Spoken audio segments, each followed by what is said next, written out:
clear. Bàbá lè sọ ní gbangba yàyà pé. Tinubu is the trouble of Nigerian nation. Ìgbé Tinubu ló yọ orílẹ̀-èdè Nàìjíríà wẹ̀ lẹ́nu. Is the problem of Nigerian nation. Ó ní ìṣòro orílẹ̀-èdè Nàìjíríà. Will Adeboye say that? Ìjẹ́ Adébóyè lè sọrú He èyí. will never do that. Kò ní ṣerú ẹ̀ o. This is a man who protested during the time of Jonathan. Ẹni tó yẹ pé nígbà ayé Jonathan tí wọ́n ń gbé mọ́ra ń gbà náà.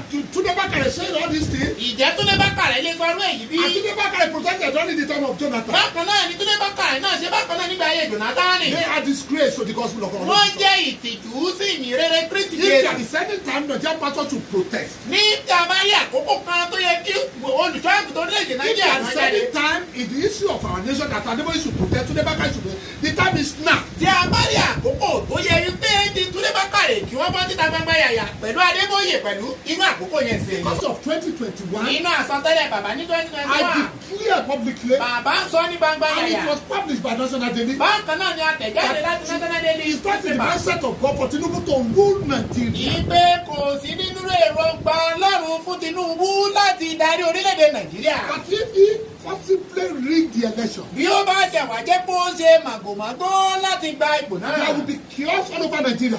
Wàhálà àti ìdààmú yóò wà rúkèrúdò yóò máa lọ káàkiri Because orílẹ̀-èdè. you couldn't do Nigeria bad. Is the chaos not in Nigeria today? And in my 2020 prophecy, Bákan náà ní 2023 I program declare sọtẹ́lẹ̀.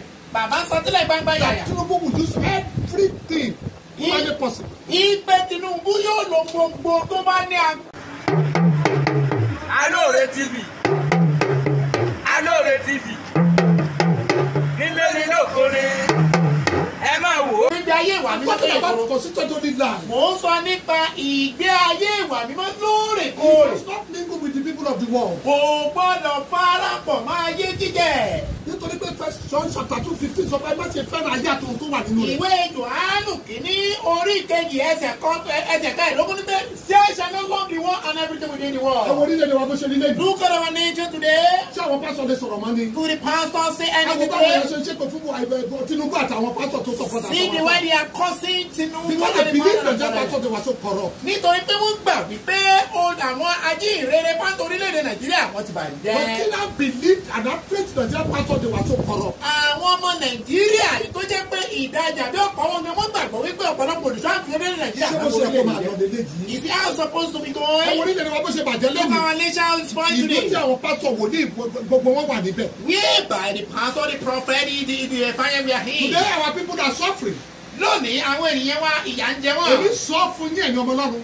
Our father is standing children of God. Ta ni bishop yẹn ní Nàìjíríà tó fẹ́ confront Tinubu lẹ́nu? Who is the bishop in Nigeria who want to confront We are Tinubu? looking for somebody like Elijah. À ń wá ẹnìkan tó dàbí Elijah. Elijah confronted King Ahab. Elijah ó sì dojúkọ Telling him Áhábù. you are the troubler of Israel. Ó ní ìwọ ló ń yọ Ísírẹ́lì I lẹ́nu. can boldly declare Bàbá lè sọ ní gbangba yàyà pé Tinubu is the troubler of Nigerian nation. ìgbé Tinubu ló yọ orílẹ̀-èdè Nàìjíríà wẹ̀ lẹ́nu. Is the problem of Nigerian nation. Ó ní ìṣòro orílẹ̀-èdè Nàìjíríà. Will Adeboye say that? Ìjẹ́ Adébóyè lè sọrú He èyí. will never do that. Kò ní ṣerú ẹ̀ o. This is a man who protested during the time of Jonathan. Ẹni tó yẹ pé nígbà ayé Jonathan tí wọ́n ń gbé mọ́ra ń gbà náà.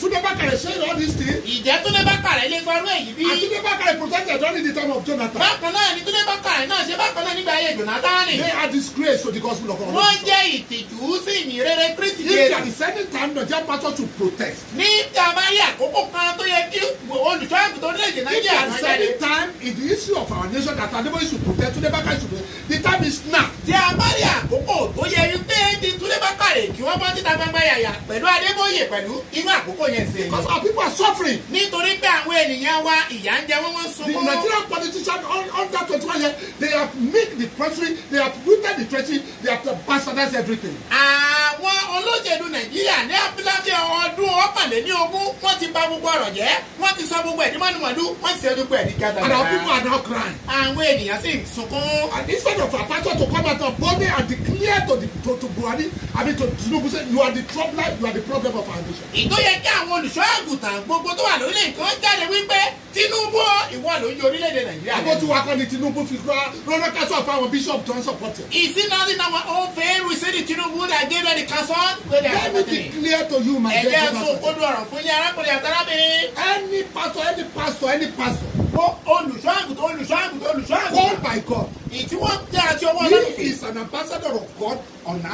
Ó jẹ́ aṣojú Ọlọ́run lórílẹ̀-èdè ayé. And Christ representative. Ìtòdẹ̀jẹ̀ pé aṣojú Olódùmarè àti Ọlọ́run àti àwọn òṣìṣẹ́ olórí rẹ̀. tó máa gbé wọn máa fi àjà wọn ènìyàn. God know the leader they are going to see, they are going to make people Ta ló fẹ́ suffer. sọ̀rọ̀ fún Ọlọ́run láwọn ni? Who want to tell people now? Òun ló fi di pé àdúrà tó ń gbà tí ó gbà mí. That's why I see the prayer did not answer again. Ẹ wo orílẹ̀-èdè wa bó ṣe rí lẹ́yìn. Look at our nation today. Kí ló dé táwọn pásítọ̀? Kí ló dé táwọn Adébóyè Òjàdà àti Túndé Bákàrè? Why is it not where Adébóyè and Because they Tóbi have misled the people and they fed God. nítorí pé wọ́n ti kó àwọn ènìyàn sínú àwọn ìsìnkú Ọlọ́run The kulẹ̀. bishops, I actually declare, Àwọn bíṣọ̀bù orílẹ̀-èdè Nàìjíríà they have misled the people of Nigeria. wọ́n ti kó àwọn ọmọ orílẹ̀-èdè Nàìjíríà sínú. And they have failed God completely. Wọ́n sì ti já Ọlọ́run kulẹ̀ pátápátá. I am even ashamed to say I am a pastor. Ó ṣe ni láàánú pé mi kò ṣe ìtọ́jútì láti sọ pé I am olùṣọ́ even mi. ashamed to say I am a prophet. Ó jẹ́ tó jẹ́ ìtọ́jútì fún èmi kan pẹ̀lú láti sọ pé wòlíì ni mí o. This is my constituency. Nítorí pé ìkórìtà tèmi ibi abala tèmi náà ni.